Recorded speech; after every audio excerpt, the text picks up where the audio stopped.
Sumasa iyo, bukod ka pinagpala sa babaeng lahat at pinagpala naman ng iyong anak na si Santa Maria, Ina ng Diyos, ipanalangin mo kami makasalanan, ngayon at kung kami mamamatay. Amen. Kapag Maria, nagpupuno ka ng grasya, ang Panginoon Diyos ay sumasa iyo, bukod ka pinagpala sa babaeng lahat at pinagpala naman ng iyong anak na si Santa Maria, Ina ng Diyos, ipanalangin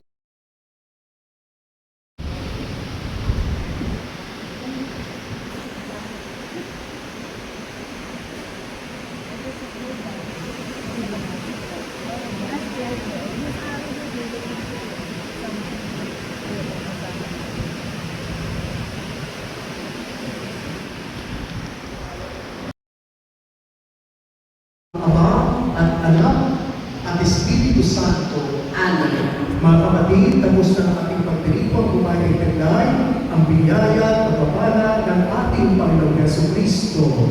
Salamat sa Diyos. Viva Santa Maria!